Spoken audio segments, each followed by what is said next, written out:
Welcome to ராஹோ. நானும் இன்றைக்கி இந்த வீடியோவில் என்ன பார்க்க போகிறோம் பார்த்தீங்கன்னா, சிவப்பு சோளமில் வந்து பணியாரம் ரெடி பண்ணியிருந்தேன்.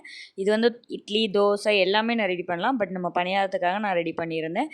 இதில் அதிகமான புரதச்சத்து, அப்புறம் கொலஸ்ட்ரால் கம்மி பண்ணுறது, ப்ளஸ் வெயிட் லாஸுக்கு, அப்புறம் வாய் துர்நாற்றம் இல்லாமல் இருக்கிறதுக்கு, ப்ளஸ் இரும்பு சத்து, இந்த மாதிரி எல்லா விதமான சத்துக்கள் இருக்குது. இந்த சிவப்பு சோளம் வந்து பார்த்திங்கன்னா 4 கப் எடுத்தீங்க அப்படின்னா 1 கப்பு வந்து உளுந்து எடுத்துக்கணும். நீங்கள் வந்து 1 டம்ளர் வந்து சிவப்பு சோளம் எடுத்தீங்க அப்படின்னா 1/4 டம்ளர் உளுந்து எடுத்தால் போதும். இதில் நம்ம எந்த விதமான அரிசி இந்த மாதிரி எதுவுமே மிக்ஸ் பண்ண போகிறது கிடையாது. நீங்கள் மிக்சியில் ஆட்டுறனாலும் ஆட்டிக்கலாம். நான் வந்து கிரைண்டரில் தான் இன்றைக்கி ஆட்டியிருந்தேன். பட் வந்து ரொம்ப நேரம் ஆச்சு இந்த கிரைண்டரில் ஆட்டும் போதே வந்து. மிக்சியில் அரைச்சோம் அப்படின்னா கொஞ்சம் வந்து டைம் ஆகும். நல்லா ஊற வைக்கணும். ஓவர் நைட் ஊற வைக்கணும், அல்லது 6 ஹவர்ஸ் நீங்கள் ஊற வைக்கணும். இந்த மாதிரி நான் பணியாரம் ஊற்றுறதுனால இதுக்கு வந்து வெங்காயம், பச்சை மிளகாலாம் நறுக்கி போட்டு நான் பணியாரம் ஊற்றினேன்.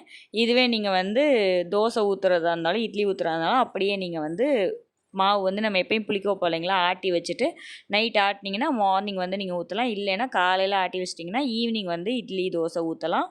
ஸோ செம்ம டேஸ்ட்டாக இருந்துச்சு. நல்லா எப்படி சொல்கிறது, நம்மளோட அந்த சிவப்பு சோளம் அப்படின்னு நார்மலாக உள்ள அரிசி மாவு சாப்பிட்டோம்னா எப்படி இருக்கும், அதே மாதிரி தான் இருந்துச்சு.